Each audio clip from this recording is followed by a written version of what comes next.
Hi, my name is Benedict for Higher Hertz.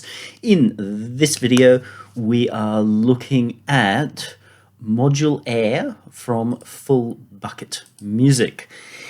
ModulAir is it's one a little bit for the dedicated. More casual users can use it, but the nature of modular synthesizers is that there's a lot of hard work in making them do anything interesting. That to me is a bit of a put off. So I don't, despite my love of pure synthesis and my love of really digging in, I don't love full modular synthesis because I think it's inefficient.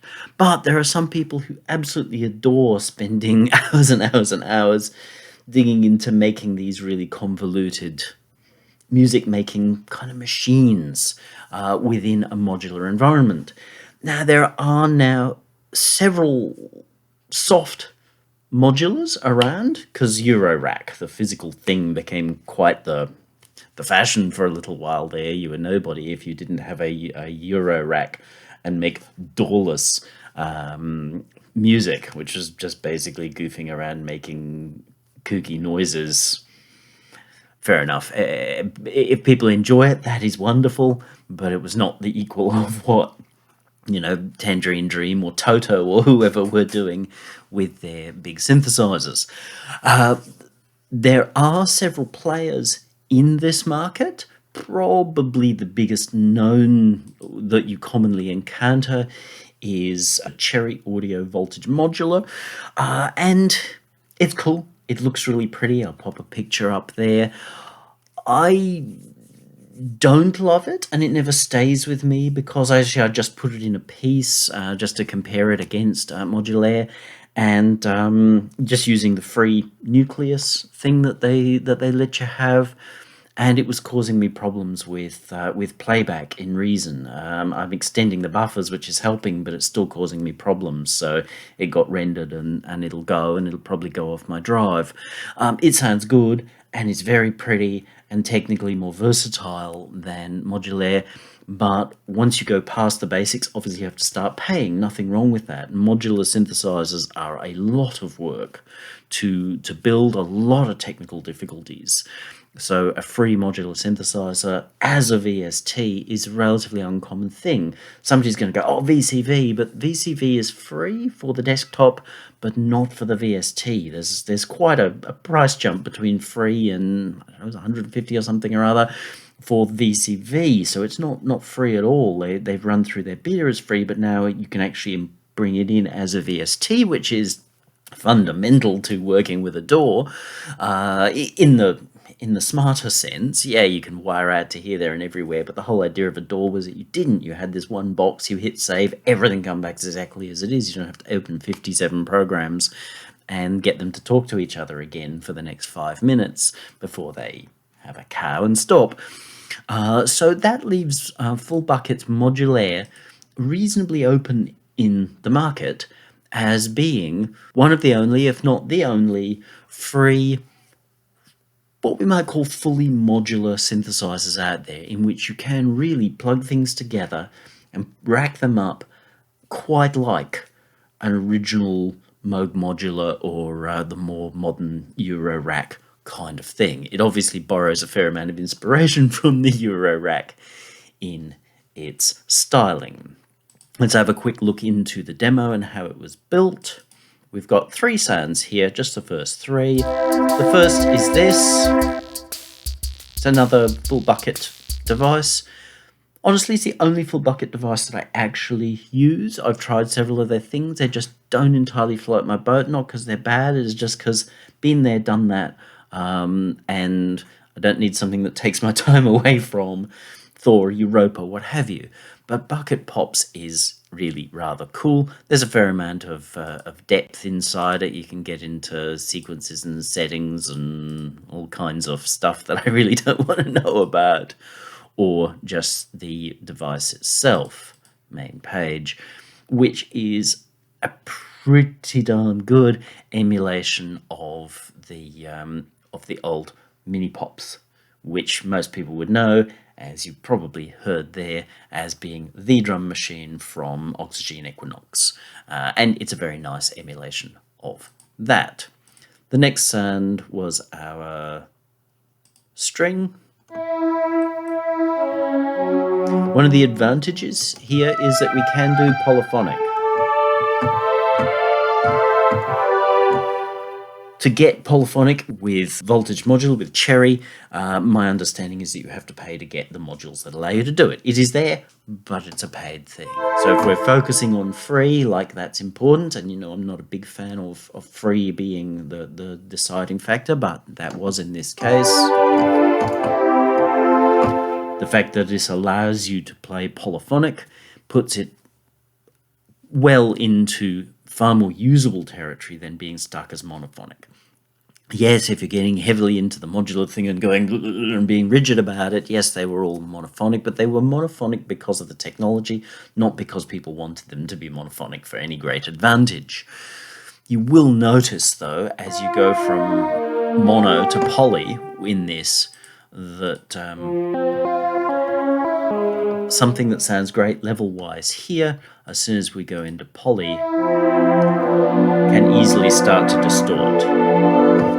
And this is a given with synth design. It's not entirely a fault of ModulAir, but it would be nice if they had some sort of understanding of that, or maybe they did and merely said it's up to the user to work that out.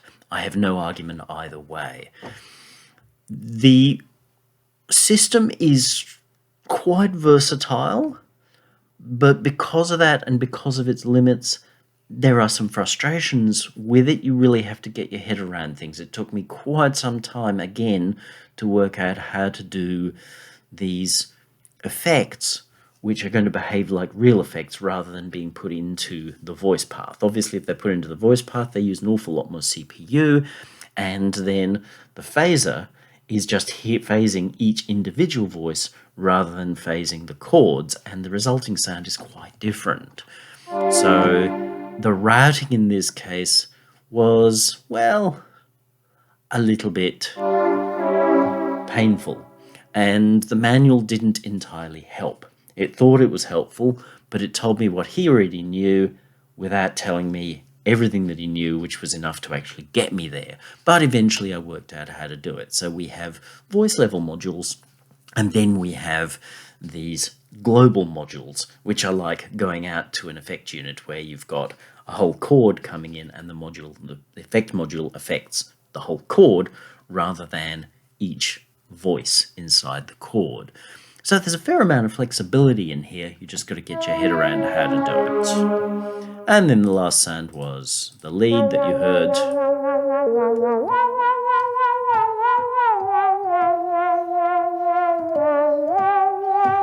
Which is a pair of oscillators going into a filter, and then quite a lot of LFOing to move things around.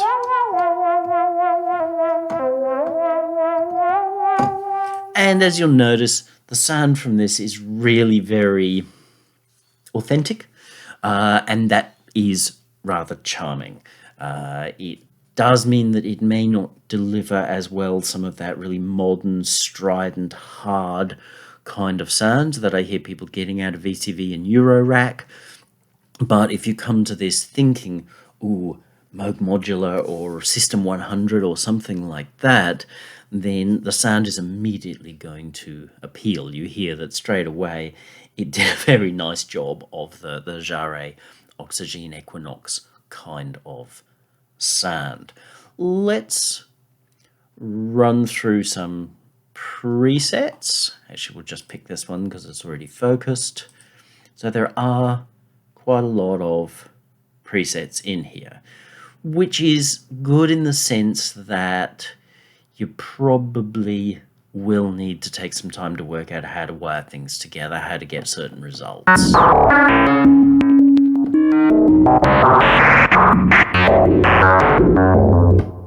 Very cool, obviously, for that sort of thing.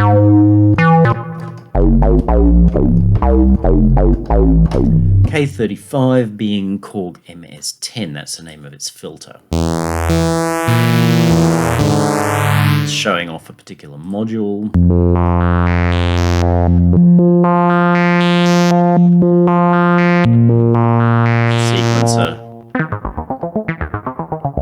sequencer again, really Logan's Run kind of stuff. And it excels wonderfully at this kind of thing.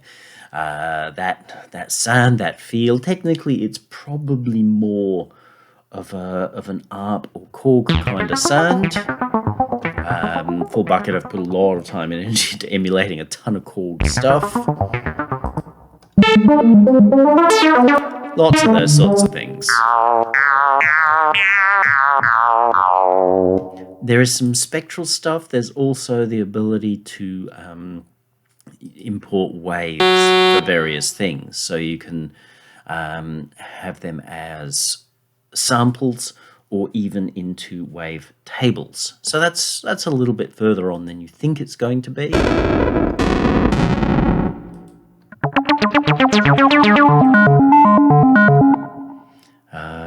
A lot of this is really just showing off the features. And this is what a lot of modular guys really get into, building these whole, as I say, machines. So you've got sequences for doing this kind of stuff.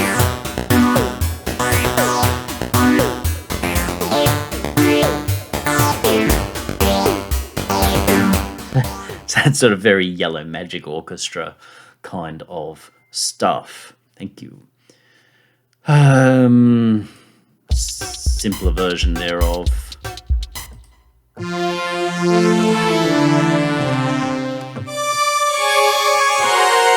Not a bad string machine at all. Got digital sounds.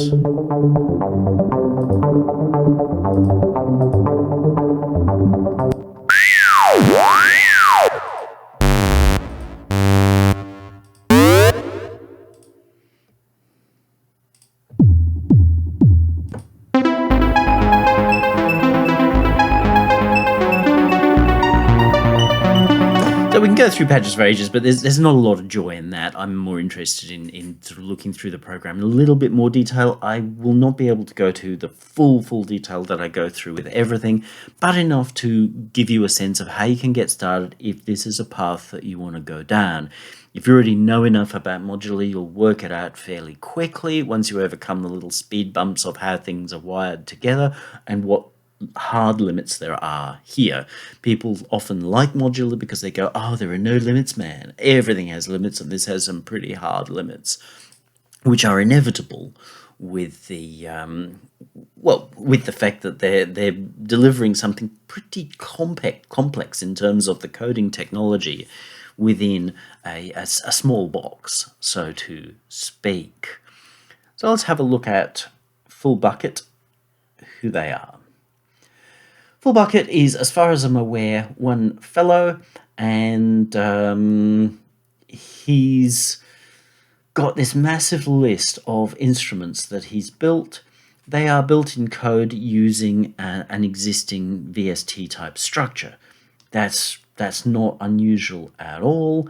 To give you a sense of what he's got, this is just a section. This shows his emulations of Korg gear, like the famous Poly 800 or the DW series. I had a 6000, and while in many ways that was quite a lot like one, I actually didn't love my 6000. I probably should have, and I probably would have liked it more now. But again, I sort of feel like I'm not very interested in these little instruments, simply because I've got access to much bigger synths. I far prefer the Thor, the Europa, the uber synth, the monster synth that can do anything at the drop of a hat. These kinds of instruments they can do this and do this really well, and you can get them to do some other things, but you run into limits there. If you get halfway through a patch, say with a DW6, and go, well, but now I want some FM. While it's possible to get FM-y kinds of results out of it, I can't just fly in an FM oscillator, which is much easier with a broader architecture. But if you're starting out, or you're wanting those kinds of instruments and their natural limits of the fact that there's only so many knobs and buttons on the panel, then Full Bucket does a really nice job with that. And then he gets into some of his own design things.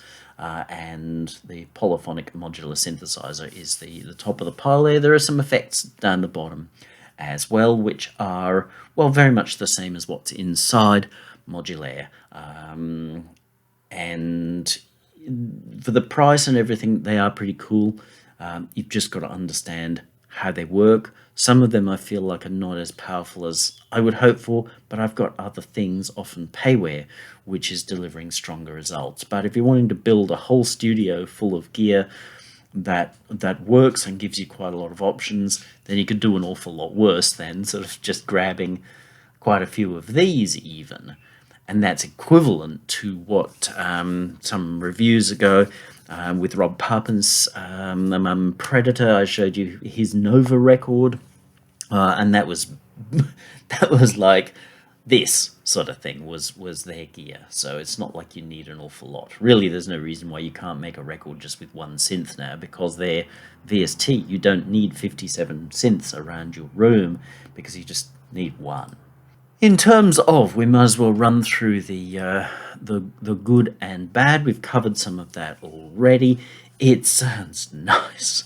It really does. It sounds old school nice. So as I've said, Moog modulars, ARP modulars, System 100s, that sort of old school nice. It's, I think, a little more limited if you're wanting to get into really modern, hard-edged, hyper-clean digital. There are some options in here for doing that. I'm just not sure that's where all of its code lends itself. But for what it does, if you're looking for that sort of 70s style modular, absolutely gorgeous. There is a good range of modules. There's a lot in there.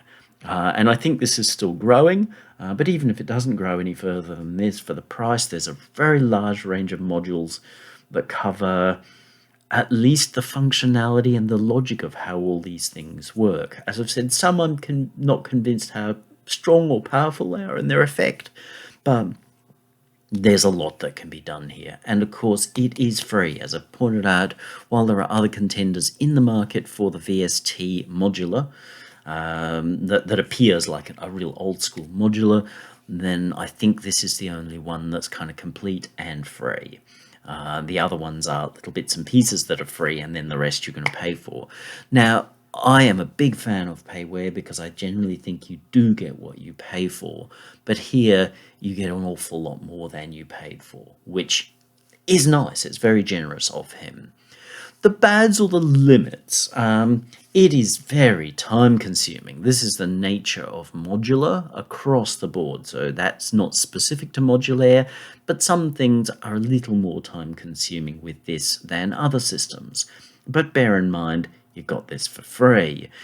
There are some things you just have to understand. You have to go round and round until you get your head around it, like the routing to go between voice and global level, or what they call master level modules.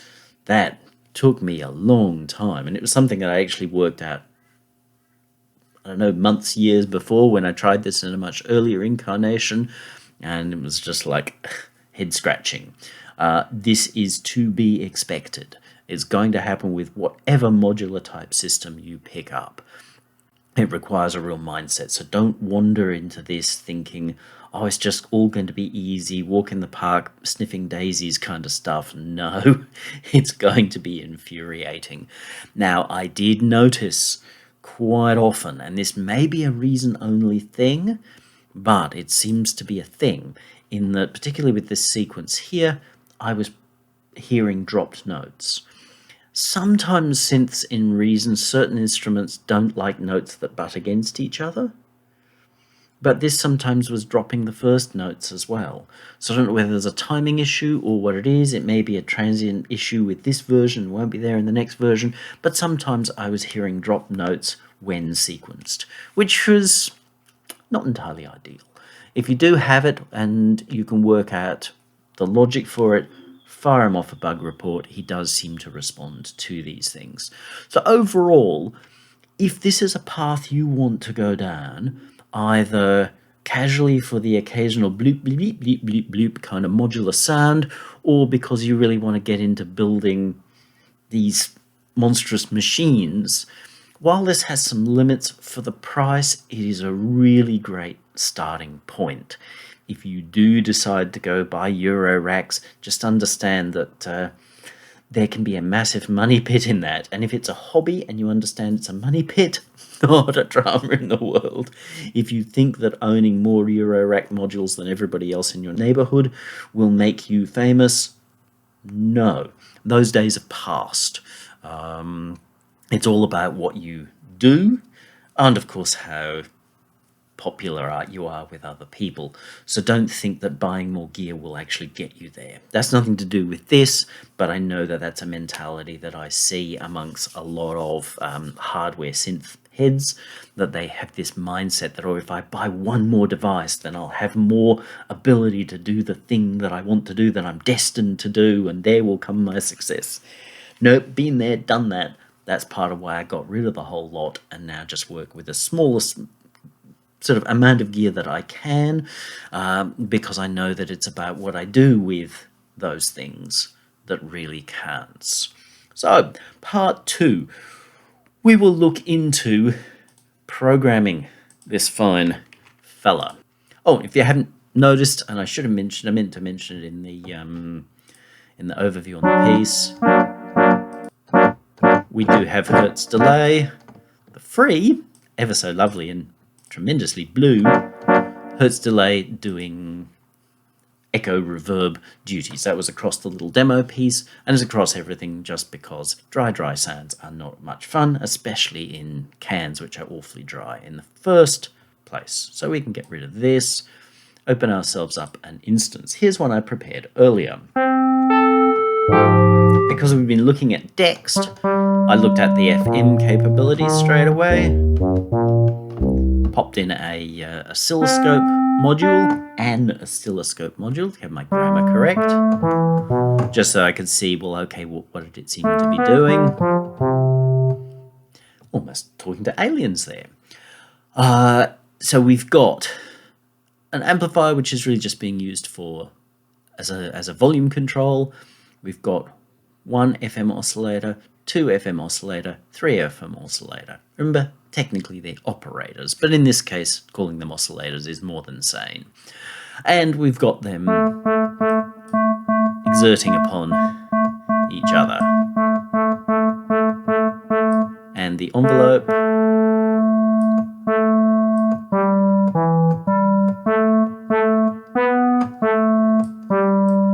actually, that's pulling in 3. So that's 1. So it's our sine wave.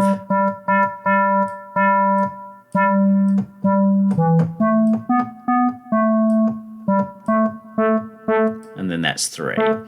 This does have a couple of pretty strong limits in terms of like, ooh, if I could use this to replace Dext. Not going to get you there, because it just works on plus minus 2 octaves, which, while useful, doesn't give you the control of that whole overtone series that you get within the DX7 environment. So you're a little bit more limited on the scope and the spread, particularly on the higher parts of your timbres.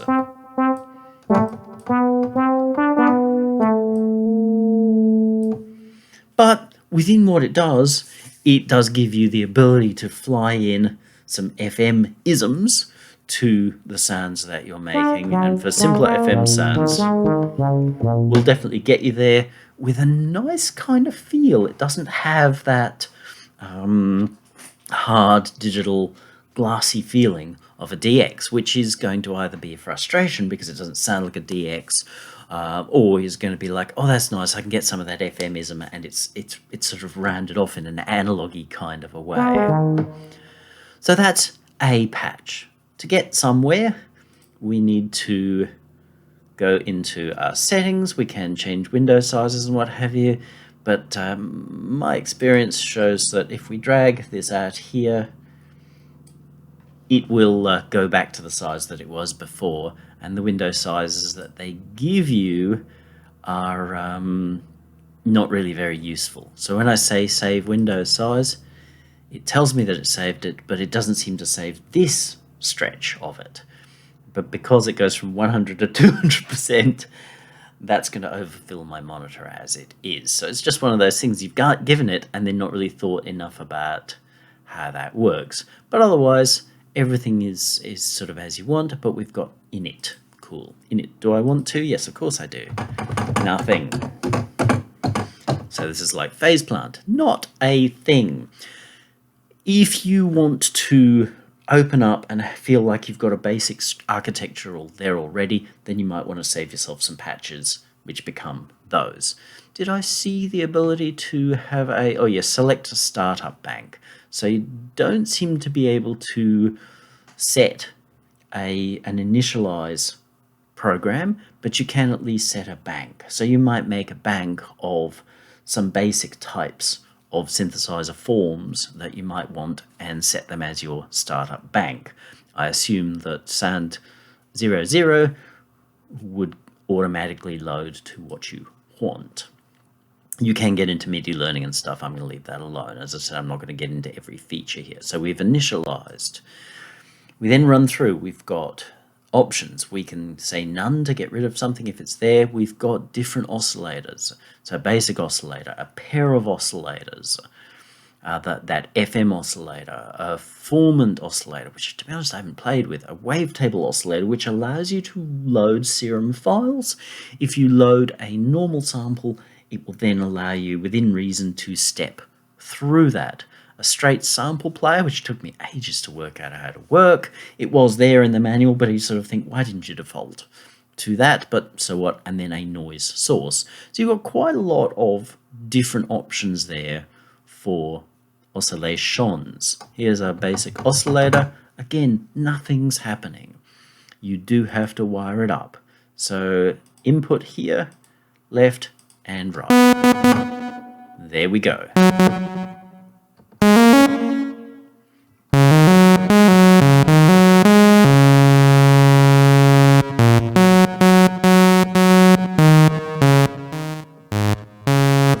The level is weird. You've got this huge amount of extra throw for another 6 dB up, but then this tiny throw for doing fade outs. So within a situation where it's like it's too loud, which I find is often the case, especially if we go polyphonic, then we've got very little space in which to pull our level down. If we're doing an automation fade out from this, then we've got this much control or throw on our fader, where we've got this much on a positive 6 dB. So I don't know whether it's a bug. Normally you'd have 0 dB here kind of thing and plus 6 over there, so you've got more throw. It's kind of weird, but that's just how it goes. This little play button activates when your sequencer is in play. You can press play if you've got pattern devices in here. Otherwise, ignore it. So we can hear our oscillator. It doesn't sound very nice, to be expected. So let's give ourselves a filter. We'll go with a straight ladder filter. So that's the Moog style, but it still sounds like we can't hear it. There is no auto routing. So we go to here and choose filter. Oh, we need to put the oscillator 1 in. Ah, there we go. I'm being really obvious about this because it will catch some people a time or three. When the filters aren't moving, they can sound like, okay, whatever. But when they move nicely.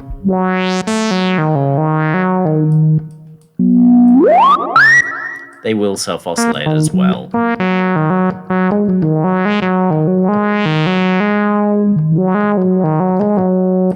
That's nice. We can boost our input. Let's go with a sine wave. Some things, as you hear, they will glitch as you move knobs. So boost is actually turning the level up of the input. And that's very much a Moog thing. Minis, that was a big part of their sound. So taking your sound and then pushing it up higher.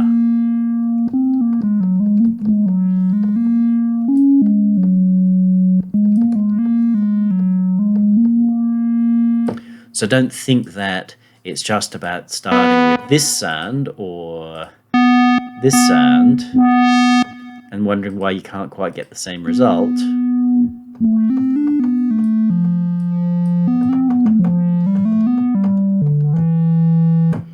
That's a big part of the MIDI sound. Okay, cool. Now we need to make it do something. We need a modulator. So we'll go with an envelope and let's assign it to a modulation. Here, you've got to sort of work out what belongs with what. In this case, it's relatively clear because this is all in a colored panel and this one belongs to that. Mostly it makes itself pretty clear. Controls, which is this, and modulators, which is this. It won't offer you something that you can't plug. So if you go, but I've got that thing over there, I want to plug it. If it doesn't offer it, you can't. Again, nothing. It's not happening. I've got to tell it where I want this gate to come from. Now, it can come from clock, which means that it will trigger every so often. Except I didn't ever really get that to work. I could not work out how to make it do its thing.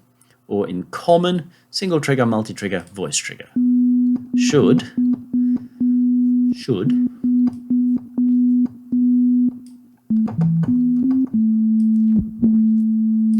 Alright, now something's happening that I don't understand.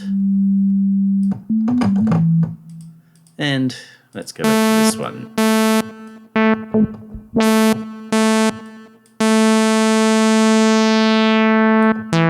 Okay, this unusually for a lot of synths actually has a very long decay. So that's where I got caught at.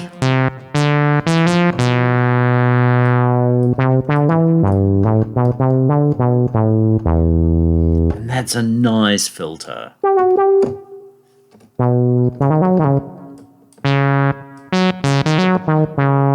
And you can hear a little bit of roughness on top, and that adds a lot of presence to the sound. You won't hear that as much on speakers, but in these things which are, well, very dry and revealing, we can hear this really nice sound. So you get cool results, but don't be surprised if it takes you a few goes to get things to be doing what you think they're going to do. Largely, everything has to be wired up by hand. There is really no pre-wiring. That gives us a basic patch there. If we want to change our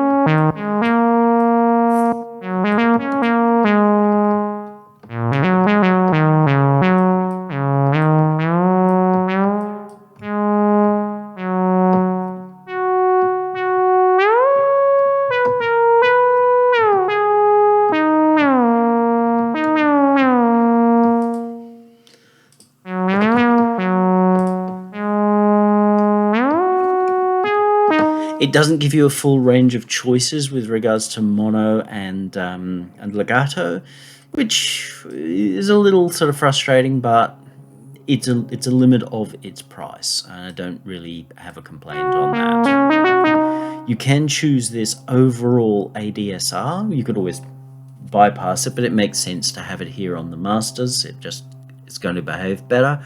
You can set it to single. Most of the time you want it to be multi. So in a polyphonic situation, every single note gets its envelope as you expect. If you set it to singular, then it becomes what's called paraphonic. And there were several paraphonic synthesizers out there. I think Korg had some, maybe things like Trident or something. Maybe, I'm guessing here. But I know things like the Roland 505, the Paraphonic 505 was paraphonic. So it had, I think it had a full polyphony because it was a divide down, so as many keys as you could press I think it would play, but it only had one envelope. So when you were playing chords, which was the main idea of the thing, you didn't notice any difference. But if you played a note and then played a second note, it would just come in wherever the envelope was. Paraphonic has its charm, so if you're trying to emulate string machines, then move into single mode and that'll probably give you more the result you were looking for.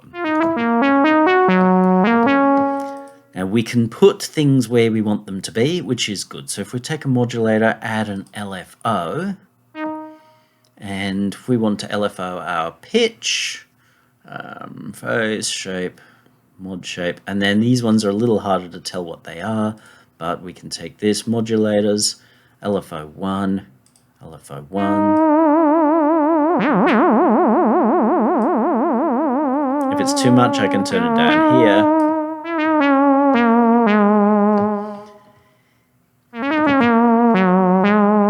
If I don't want that to come in straight away, then I need to create an envelope for it. Now this is, and if I mix it, it's under something else. Yeah, that. So now if I create another envelope, I need to set it to common. We can set it to gates, so an LFO or a gate would trigger it, but voice trigger, we want that to... So input is going to be LFO1. It's not allowing that. Okay, so that's obviously not the right device.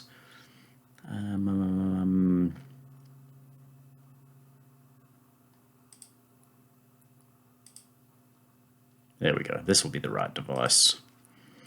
And now we need to scale it by...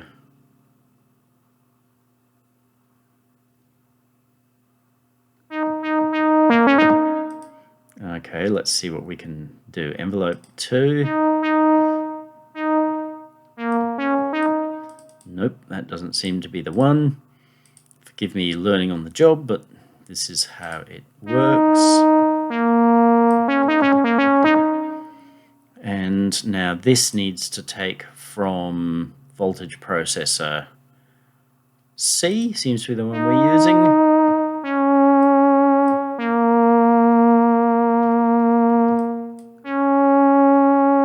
Let's turn up our depth here.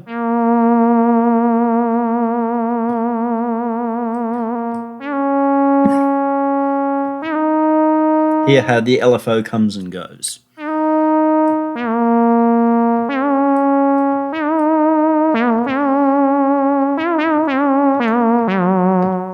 Now, it was a lot of work. Assuming I got it right first time, it was still a lot of work to do something that would be, you know, a quarter of the time or less in another instrument. But this is modular. This is how it works. But it does give a rather charming sound, especially a very 1972 charming kind of a sound. So you build things up that way.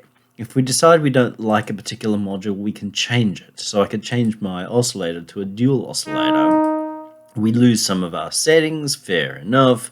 We're flying that in from voltage processor C.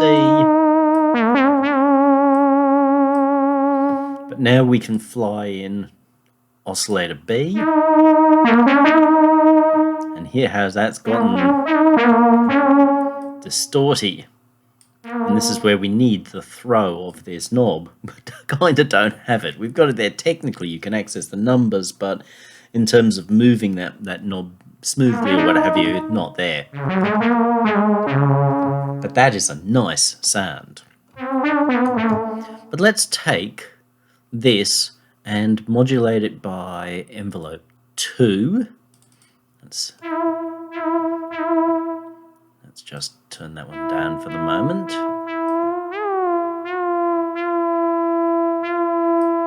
Not very nice on its own.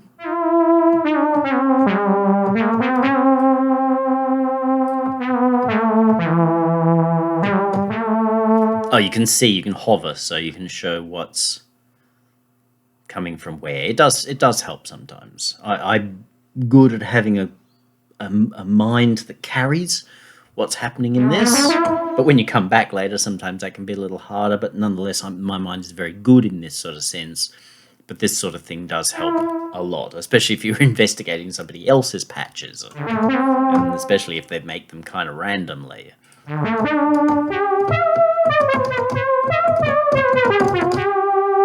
Okay, that's not going to be an Armin van Buuren techno lead as you tried to clone Armin van Buuren by using Armin van Buuren sounds and going, oh, look, I'm Armin van Buuren. I know I always pick on him. It's probably because so many manufacturers were like, Armin uses our synth, get the synth to sound like Armin. Yeah, boring. But if you want to make your own sounds and have that feel, that's going to sit really nicely in the right kind of track. I would use it. I just wouldn't enjoy the time and trouble. But the sound that comes out of this really is very nice off the bat. So that's how you create basic sounds. I'm not going to get into sequences and stuff because I never get into sequences and stuff. But you know they're there. You can insert sequences of various different types to do things. Where you at put that to, I guess that's your own business. Let's have a look and see what happens. Clock, no, gate, beat sequence. Okay, so the lines go that way.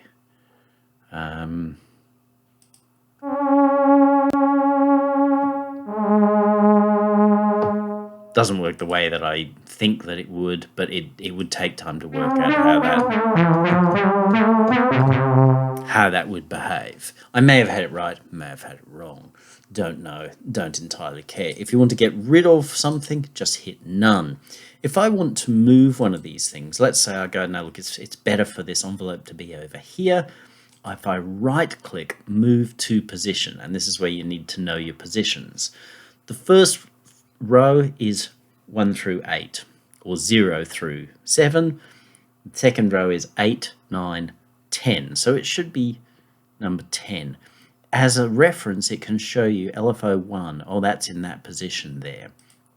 So it's now moved it. If I want to move something to somewhere where there is something, I can still move it and it'll move everything else along.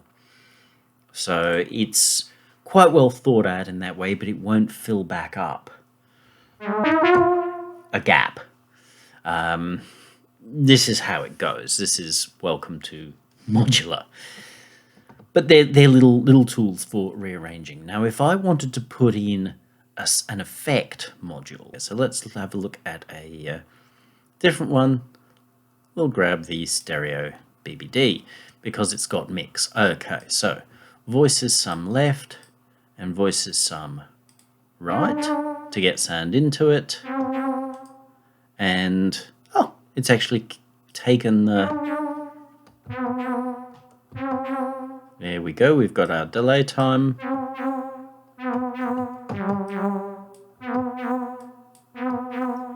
There's no modulation. A big thing with bucket brigades was how they would modulate, so we can fly in an LFO, which again is a modulator. We'll just standard LFO, so we find that, and that's LFO 2. Maybe we've got to set that to... Yes, it's got to be, because you can't cross global or monophonic with the master module. Like, you can't cross signals from one to another. In the real world, you kind of can, but you can have some issues with this. In software, they often don't let you because you will have issues with it.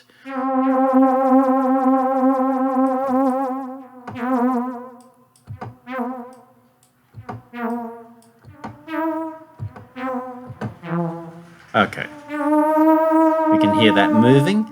The Bucket Brigade does have that nasty digitally sort of quality. This is the nature of Bucket Brigades. So you might actually even want to wire that to a filter.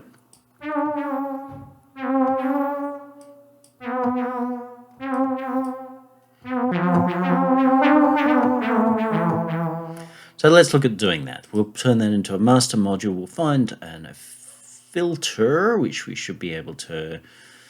let's use the stereo K35, in which case we need to move this to the output of the K35. Remember, it doesn't make any decisions for us.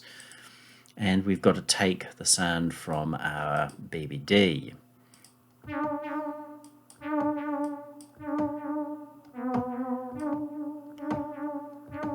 The problem we've got here is that we've taken our whole mix sound.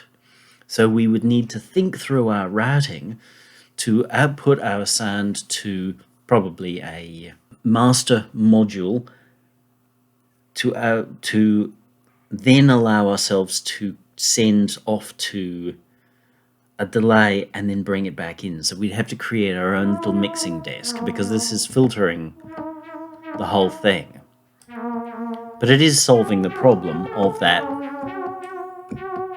nasty little scree sound. And it seems to be gone the moment I put the filter in. But in terms of making the filter or the delay darker than the original signal, we would need a more complex wiring than this. I didn't think of that, but it's, yes, it is self-evident that as soon as we do this. But it does sound nice.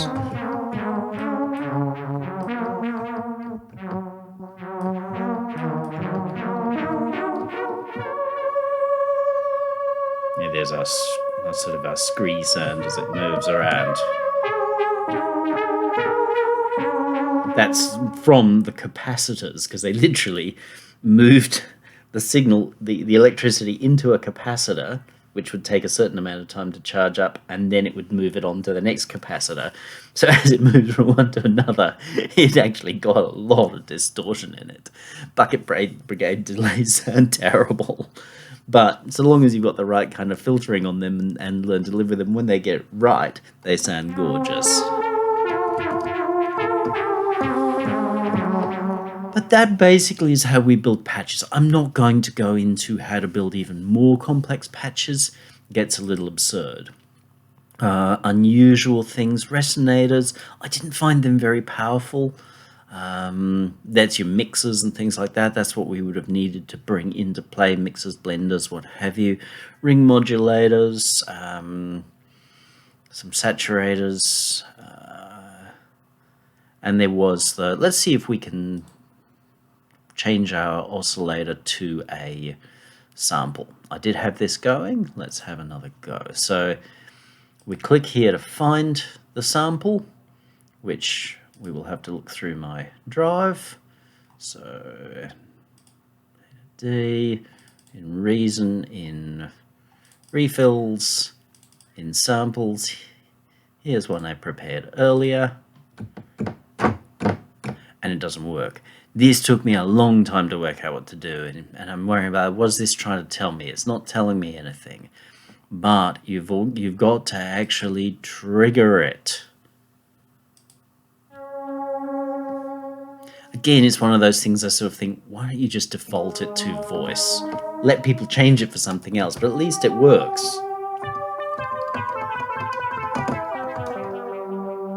That's in monophonic.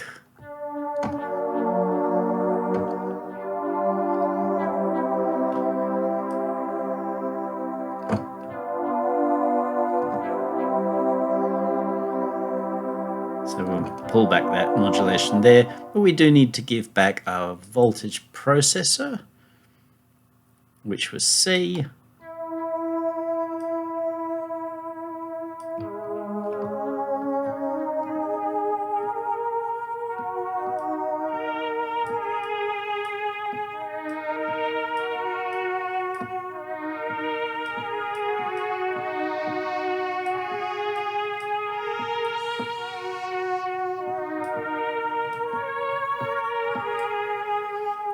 And it's delivering a really nice sound.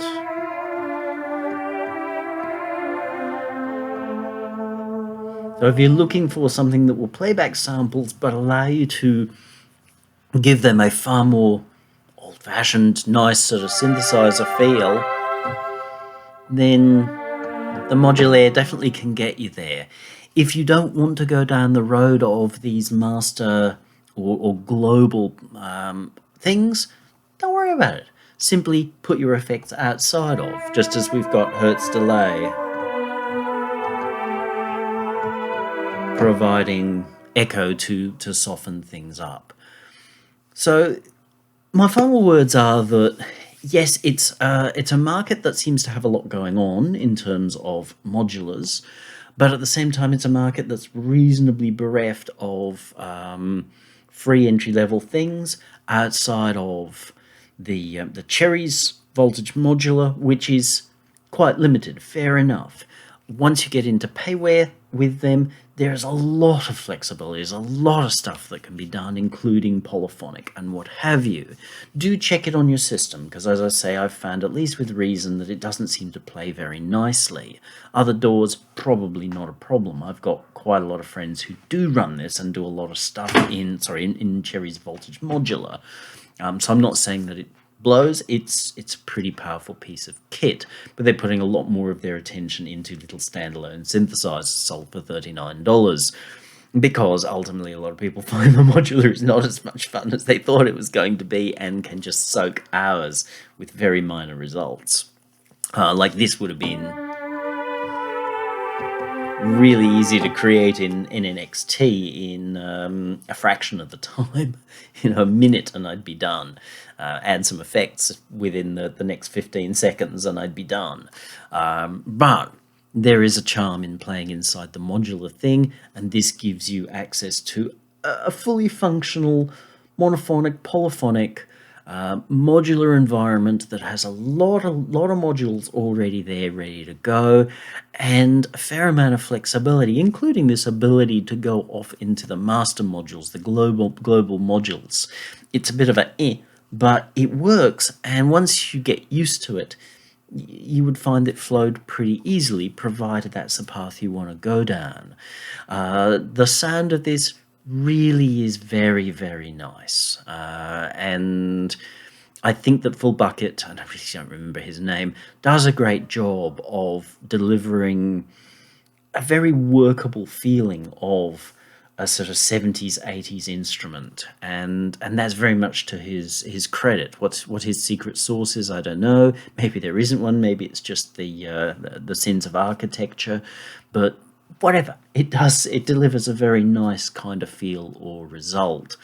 In conclusion, if you have any questions, please not about Full Bucket. Remember, go have a chat to him about that. If you find the drop note thing that I did and you can work out the logic to it, report it to him. I would have if I could work out the logic, but I couldn't, and I wanted to keep moving forward. But if you want to sort of ask questions or have a conversation or simply say thanks for the content, then hit subscribe and type it on in below, because we love to create relationships. That's all about what makes the music thing work. Being silent and siloed and separated from everybody, that's a good way to never really get very far at all. Talk to us. We'd really love to hear from you.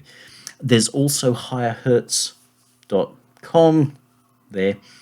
And of course you can pick up the lovely Hertz delay, which is providing the